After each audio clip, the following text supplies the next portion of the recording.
हम लोग उस संघर्ष में प्रशांत किशोर जी के साथ हैं कि पटना सिटी में जो बड़ी समस्या है, रोजगार है तो पूंजी नहीं है, स्कूल है तो बच्चे नहीं हैं, तो शिक्षा, आज आपको अगर एक शिक्षा पाना है, अच्छे इंस्टीट्यूट में बच्चे को पढ़ाना है, तो उस बच्चे के लिए आप पूरे पटना साहिब में घूम जाइए, कहीं भी अच्छा इंस्टीट्यूट नहीं मिला। क्या हमें 30 साल 32 साल में ये संवेदना नहीं थी कि ये व्यवस्था यहाँ दी जाए? पहले ये हॉस्पिटल एनएमसीएच वगैरह रेफरल हॉस्पिटल हुआ करता था, अब जाके उन्होंने अब वहाँ जांच होगा, लोगों की वहाँ जाके एडमिट हो सकते हैं। तकरीबन हम लोगों ने जो चुनाव जीतने के लिए बूथ कमेटी वगैरह चाहिए, इसका चयन हम लोग कर चुके हैं।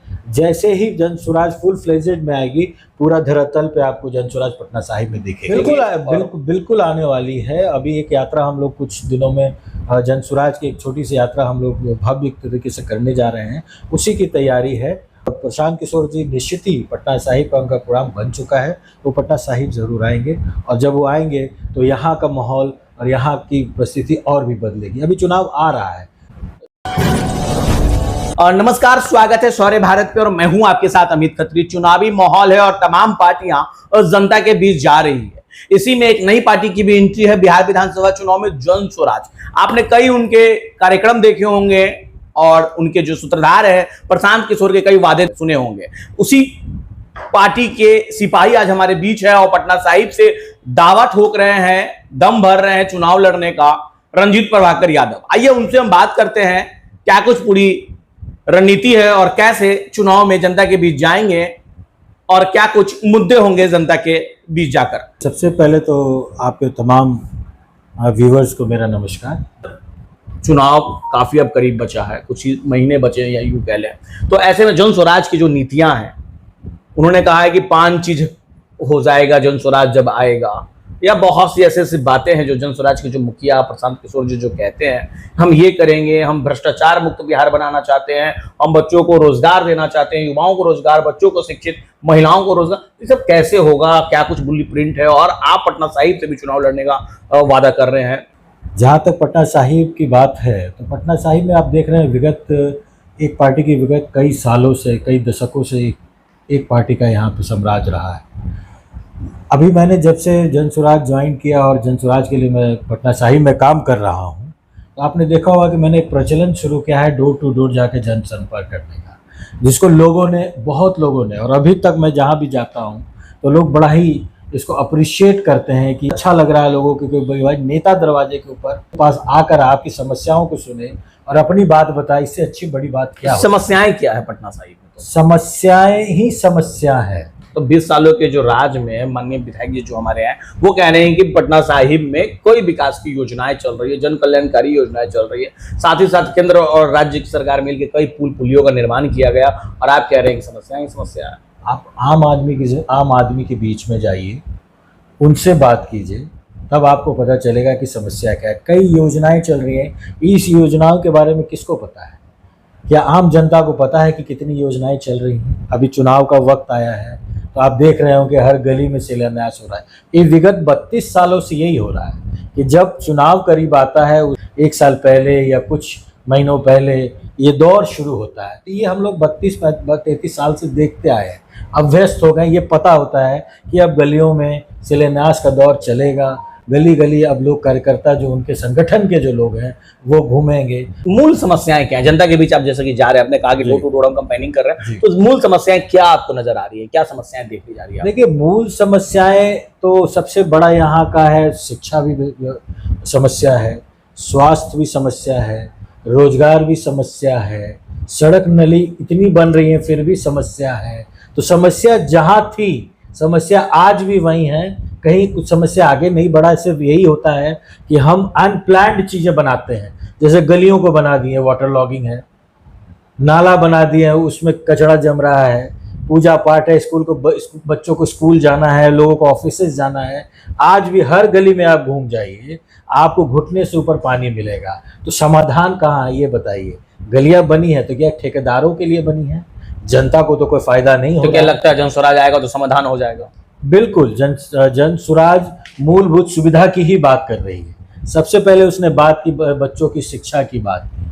तो शिक्षा एक ऐसा अलग है, अगर बच्चों में शिक्षा और समाज में अगर शिक्षा की बात हो और बात, क्योंकि बिहार जाना जाता था, आप नालंदा यूनिवर्सिटी की बारे में आप बात कीजिए।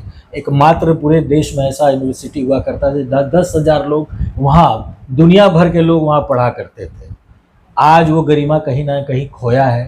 तो शिक्षा के जरिए हम लोग प्रयास कर सकते हैं, क्योंकि बदलाव एक दिन में नहीं आता, संघर्ष समय मांगता है। तो हम लोग उस संघर्ष में प्रशांत किशोर जी के साथ हैं कि पटना सिटी में जो बड़ी समस्या है, रोजगार है तो पूंजी नहीं है, स्कूल है तो बच्चे नहीं हैं। तो शिक्षा, आज आपको अगर एक शिक्षा पाना है, अच्छे इंस्टीट्यूट में बच्चे को पढ़ाना है, तो उस बच्चे के लिए आप पूरे पटना साहिब में घूम जाइए, कहीं भी अच्छा इंस्टीट्यूट नहीं मिलेगा आपको। अगर मुझे नहीं पता कि आपको भी पता हो या आम आदमी को भी पता हो, उसको अगर अच्छी शिक्षा लेनी है तो खजांची रोड जाना पड़ेगा, बोरिंग रोड जाना पड़ेगा, एएन कॉलेज जाना पड़ेगा। तो इन जगहों पे तो एक आम आदमी के लिए कम से कम 150 से 200 रुपये का खर्च करके उसको अच्छी शिक्षा लेने के लिए, अच्छे इंस्टीट्यूट में पढ़ने के लिए जाना पड़ता है। तो क्या हमें 30 साल 32 साल में ये संवेदना नहीं थी कि ये व्यवस्था यहाँ दी जाए? पहले ये हॉस्पिटल एनएमसीएच वगैरह रेफरल हॉस्पिटल हुआ करता था, अब जाके उन्होंने जांच, अब वहाँ जांच होगा, लोगों की वहाँ जाके एडमिट हो सकते हैं। तो क्या 30-32 सालों में ये ऐसी व्यवस्था नहीं बन सकती थी? ये व्यवस्था कब बनी? कि हम जब आएंगे तो हम स्वास्थ्य, शिक्षा पे या रोजगार पे या कल्याण पे, अब वृद्धा पेंशन जो है 400 था, जो हमारे प्रयास से 1100 हुआ, अब वो 2000 हो जाएगा। तो माननीय मुख्यमंत्री जी ने किया 400 से 1100, 125 यूनिट बिजली मुफ्त दी जा रही है बिहार के लोगों को। तो ये फॉर्मूला पहले कहाँ था? आपकी इच्छा शक्ति पहले कहाँ थी?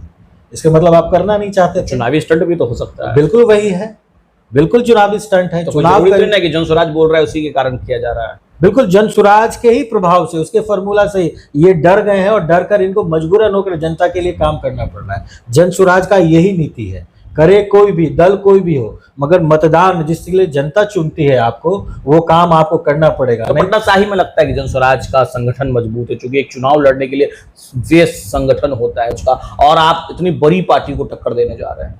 देखिए, वाकई जो नई पार्टी है, आप जैसा कह रहे हैं, संगठन तैयार हो रहा है और बहुत हद तक तैयार हो चुका है, मजबूत है, बहुत मजबूत है। इसके बाद ये कहना गलत होगा, मगर जहाँ भी हम लोग जा रहे हैं, लोग स्वेच्छा से आ रहे हैं, हमें संगठन बनाने में कोई परेशानी नहीं हो रही है।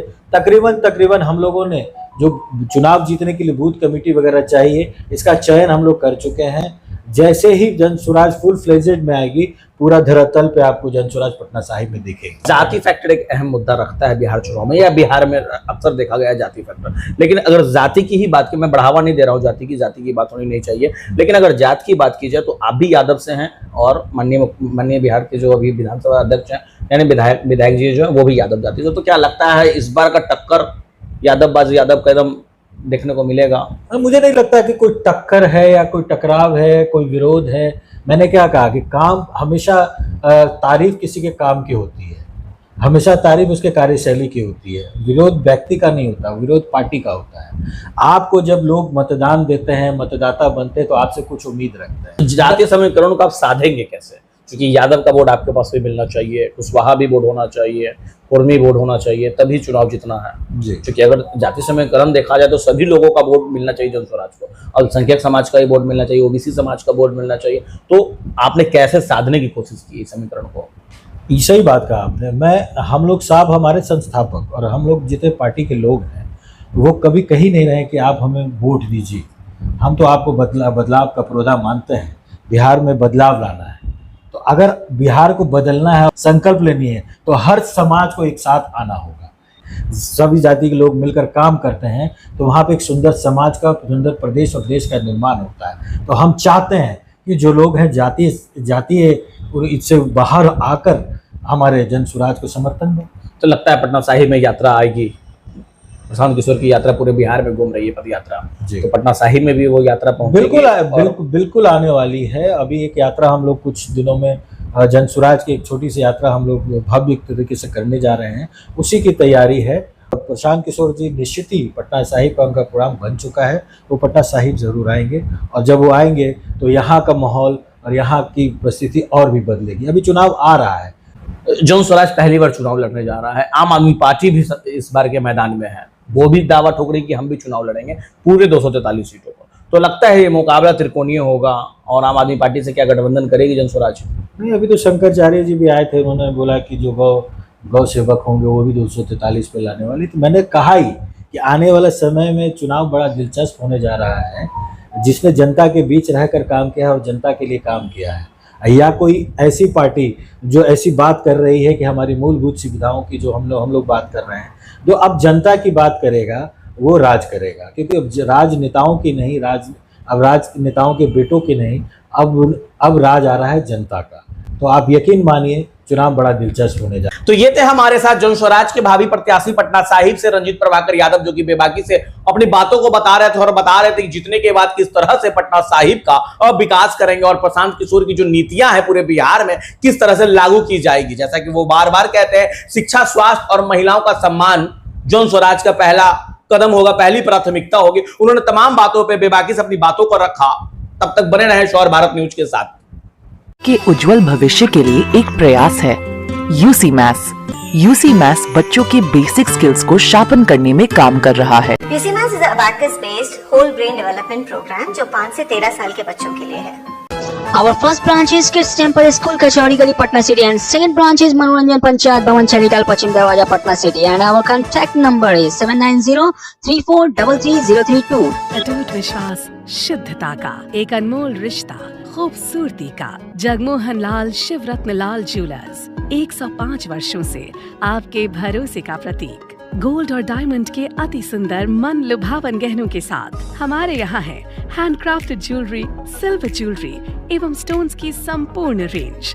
Complete hallmark jewellery showroom. खुल के मनाइए खुशियाँ जगमोहन लाल शिवरत्न लाल ज्वेलर्स के साथ, पटना सिटी चौक, पटना।